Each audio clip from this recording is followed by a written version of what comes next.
Mongwanani mwalelepo fukenjani kreklas vanave Africa. Welcome to Africa Good Morning, the news and current affairs show bringing you everything you need to know happening on the African continent and beyond. You are joined by Ashwin Bedi on the 3rd of September. These are some of the stories that we're looking at.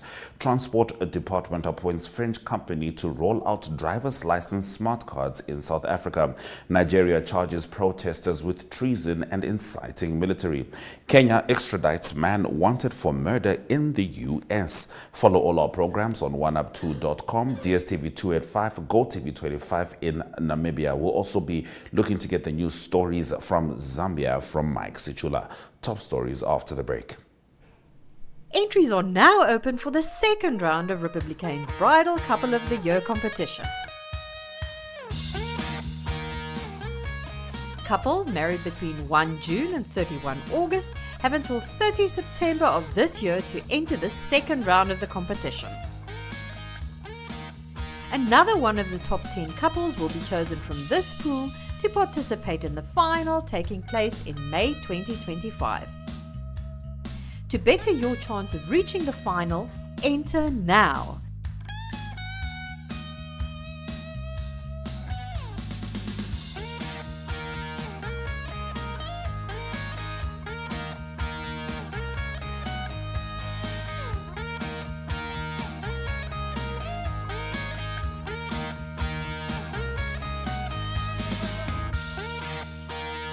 To enter, simply WhatsApp #bridal2025 to 085 785 6231 and follow the on-screen instructions or scan this QR code.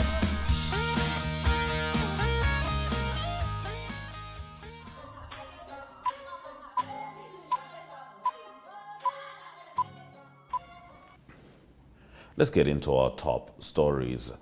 The process of introducing a driver's license smart card in South Africa is gaining momentum, this with the appointment of an identity and security company to oversee the rollout of the new system. Now, yesterday, the Department of Transport confirmed that French company IDEMIA was chosen as the preferred bidder on 8 August to produce smart cards. This decision followed a month-long bidding process that began in April and concluded in May 2023. This resulted in 5 bidders' responses that were received and subjected to a thorough and transparent process of evaluation and adjudication by the bidding committee. It was also subjected to a probity audit process, the probity conclusion being that all the processes complied with the prescribed legislation and policies, the department spokesperson Colin Msibi said in a statement. Now, Msibi mentioned that IDEMIA would enter into a service level agreement with the department in due course.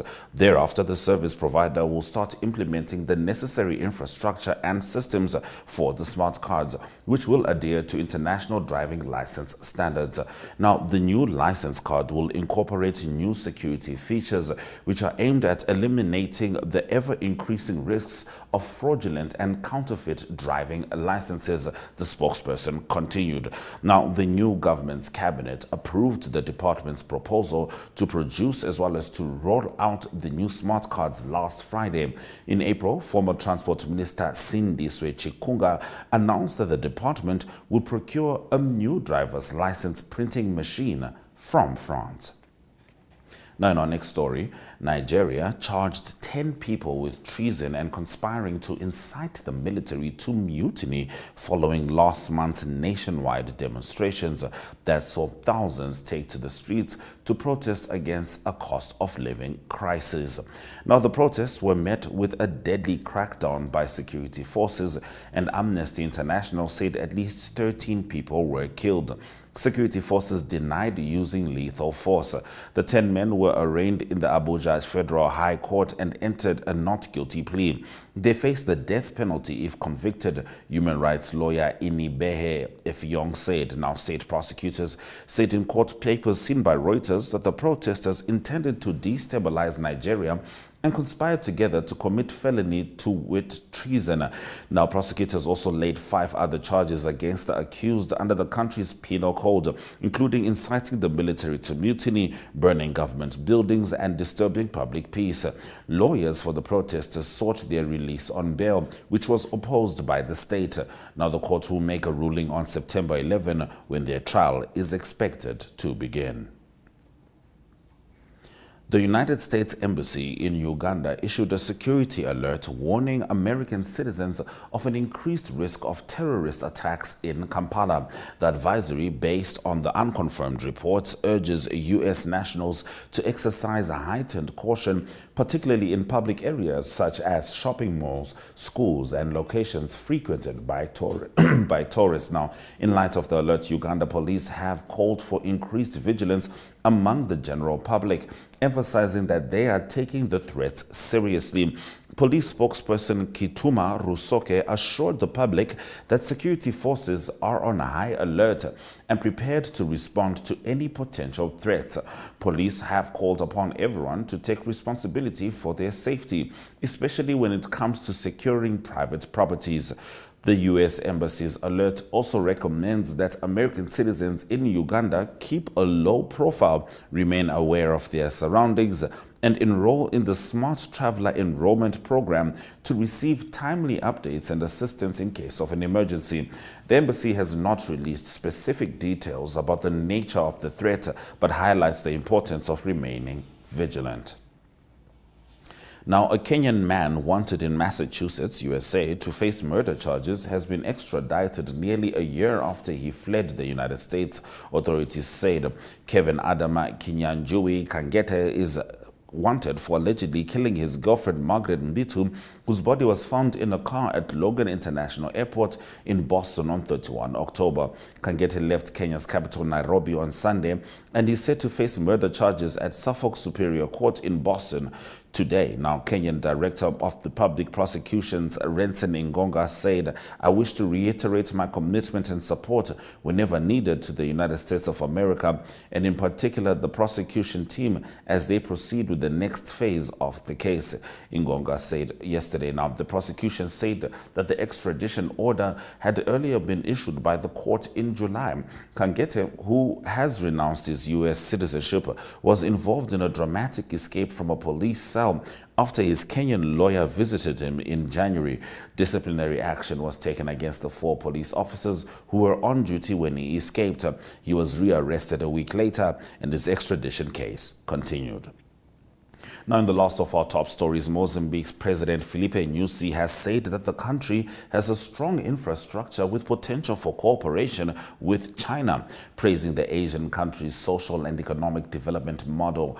President Nyusi noted that the port of Maputo in the south of the country is used by neighboring Zimbabwe, Eswatini, and South Africa in the center. The port of Beira serves Malawi, Zambia, and Zimbabwe, and in the north, Zambia and Malawi use the deep water port of Nacala. Now, the Mozambican head of state was speaking at a meeting with Shanghai Municipal Council as part of his working visit to the People's Republic of China. He cited China as an example of a development model, defending the importance of bilateral cooperation. Those have been our top stories on Africa. Good morning. After the break, we get the news stories from Zambia from Mike Sichula. Welcome to Namibia, where adventure meets tranquility. With Enjoy, you have access to a wide range of accommodations to suit every traveler's taste and budget. Experience the finest dining and hospitality Namibia has to offer. Booking your dream accommodation is just a few clicks away with Enjoy. Join thousands of happy travelers who have trusted Enjoy for their Namibian getaway. Your gateway to unforgettable Namibian adventures.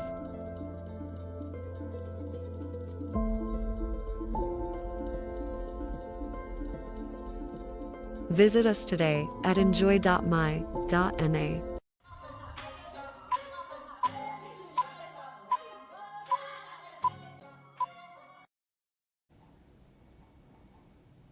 All right, we're hoping to have a chat with Mike Sichula. We were having issues with sound the last time we attempted to do so. Mr. Sichula, are you there?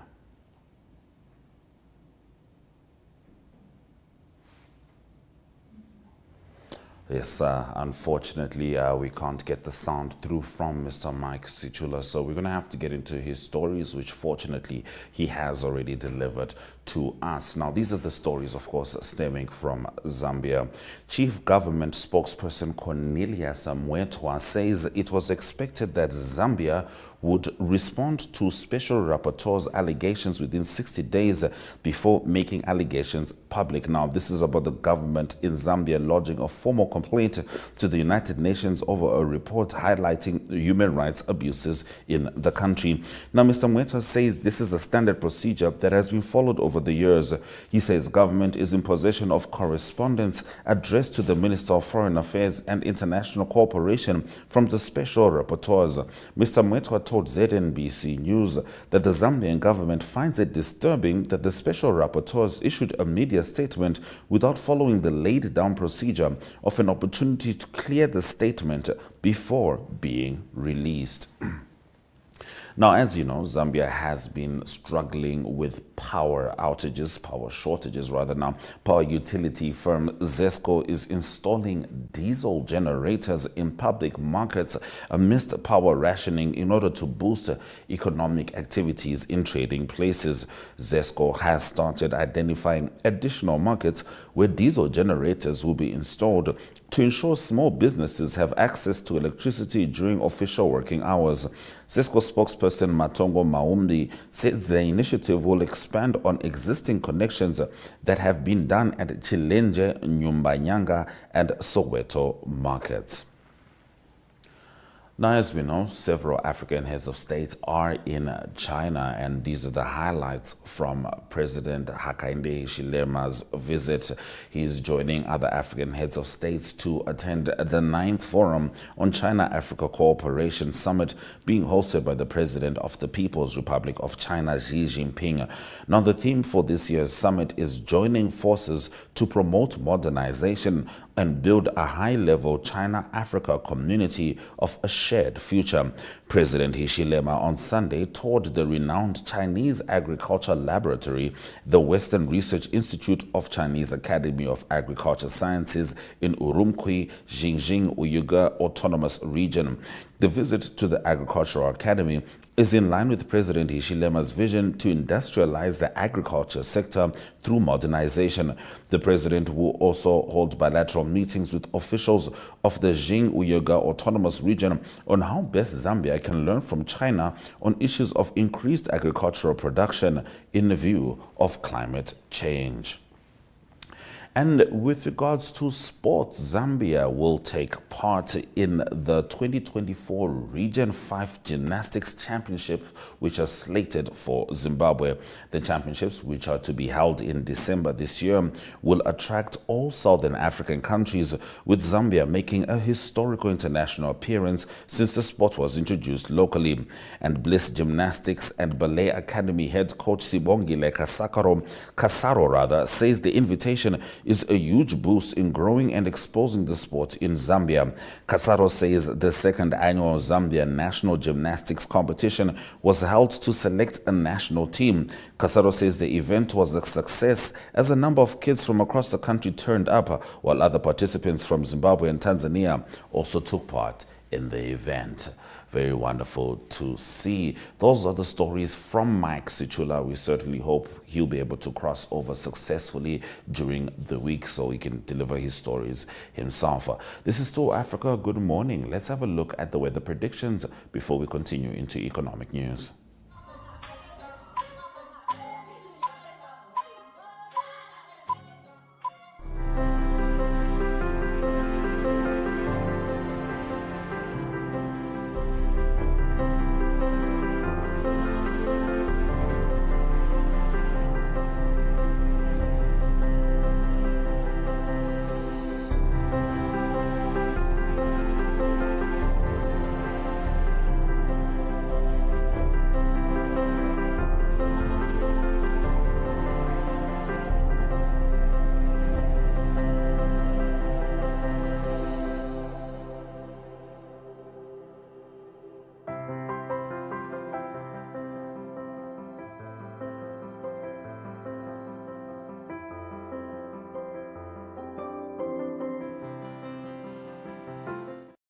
E-ticket,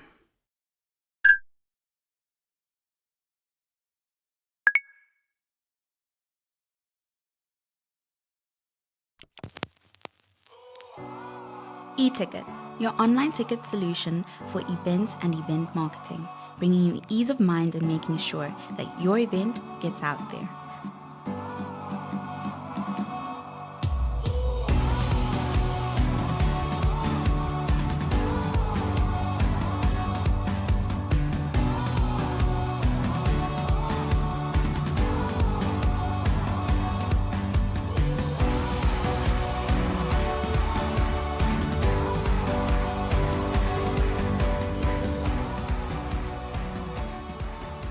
For more information, contact events@nmh.com.na.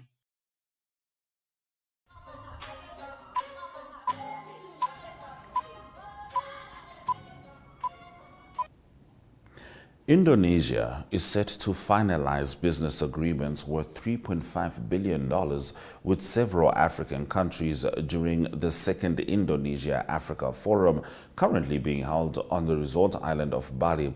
Indonesia is set to finalize business agreements worth 3.5 million, of course, and this is the forum which is currently being held in the resort island of Bali. The forum, running until September, is focused on strengthening economic ties. It actually runs until today as Indonesia looks to broaden its export markets, according to the country's president yesterday. The partnership between Indonesia and Africa so far has significantly increased trade volumes and trade agreements, President Joko Widodo said. Now, Vice Foreign Affairs Minister Pahala Mansuri said in an interview last week that the targeted haul is much bigger than the roughly $600 million in deals signed in 2018 when the inaugural meeting was held.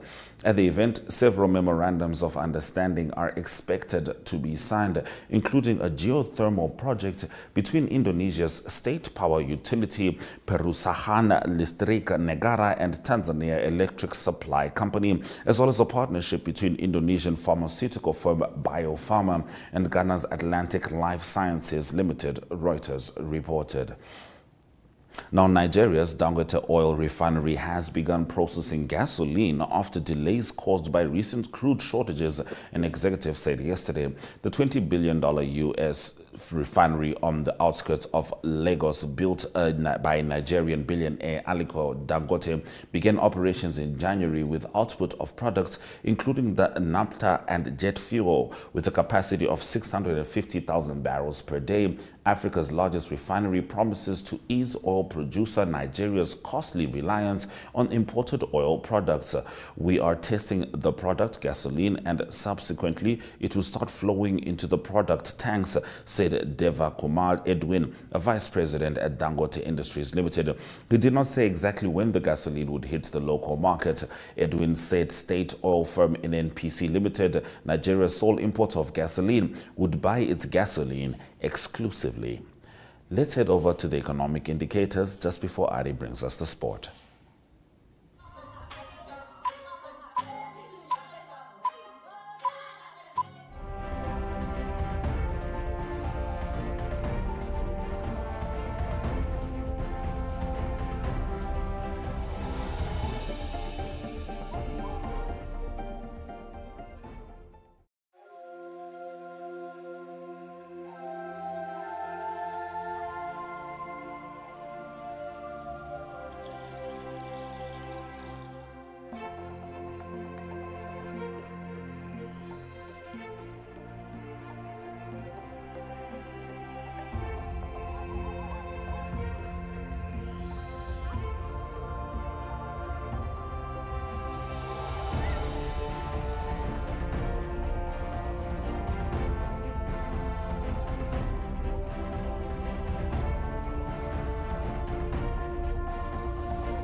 Good day everyone, time for international sports news, and starting off with tennis news first. It's the US Open that continues. It's going to be week 2 this week, and it is a big result in the women's side. Of course, Coco Gauff, the defending champion, the women's division, out of the tournament. She lost in the 4th round, and better for Aryna Sabalenka, number 2 seed. She beat Elise Mertens by 6-2 and 6-4, so she's the highest seed left in the tournament. Good result also for Beatriz Haddad Maia. She's from Brazil. She beat Alina Kaliskaya from Russia 6-3 and 6-1, also through to the 4th round. In the men's side of the draw, it is Novak Djokovic, the big seed that fell over the weekend, but better for Alexander Zverev. He's from Germany. He beat Brendan Nakashima. He's from the United States 6-3, 1-6, 6-2 and 6-2, also through to the 4th round. And then Taylor Fritz, number 12 seed, he knocked out the number 8 seed. It's Taylor Fritz beating Casper Ruud. He beat him in 4 sets as well to advance to the 4th round. And then number 3 seed, Daniel Medvedev, always a threat on the hard courts. He beat Fabrice Corbelli of Italy comfortably in 3 sets to advance to the 4th round. On to Formula 1 motor racing news, and it is McLaren that still creeping closer to the team of Red Bull. That is in the Constructors' Championship after the Italian Grand Prix the past weekend. There's just 8 points at the difference. It is Red Bull still leading in the Constructors' Championship by 446 points, but now McLaren 438 points, just 6 points behind them with 8 races to go. Ferrari in 3rd position with 407 points. In the individual racing calendar or the standings, it is Max Verstappen still leading at 303 points. He's his lead, and he's got a lead of 62 points over Lando Norris on 241. But Lando Norris every Grand Prix doing better and getting closer to Max Verstappen. Charles Leclerc 3rd, 217 points. The next Grand Prix will be the Azerbaijan Grand Prix at the Baku circuit. It will be this coming weekend.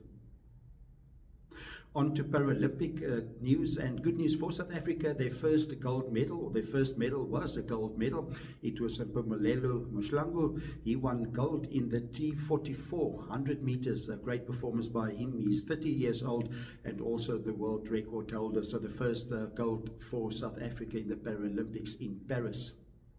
Then to close off today's international sports news, it's rugby news. This coming weekend, it will be the second test in South Africa between the Springboks and the All Blacks. The past weekend, it was the Springboks that beat the All Blacks in Johannesburg. Big test coming up in Cape Town, but there's still injury concern over the captain, Siya Kolisi. He's got a cheek injury and he's been assessed, so there's a good chance that he will not be able to play on Saturday. Also, Kurtley Arends, the wing that plays for the Bulls, he's one of the best players in the backline for the Springboks, also had a hard knock to the head, and he's being assessed and will also need to apply to protocols and not be able to play this coming weekend. That's international sports news for today. I hope you have a great sport day, and we talk international sport again tomorrow. Goodbye.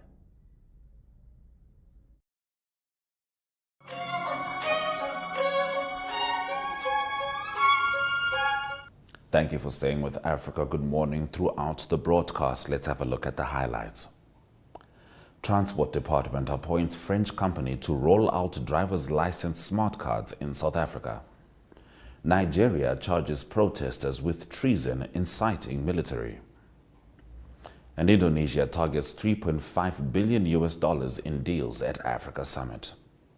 Those have been our stories. DSTV 285, GoTV 25, 1up2.com is precisely where you can find us as we seek to always bring you the very latest news stemming from the African continent and beyond. From me, Ashwin Berry, and the Africa Good Morning team, Swela Jaganaka.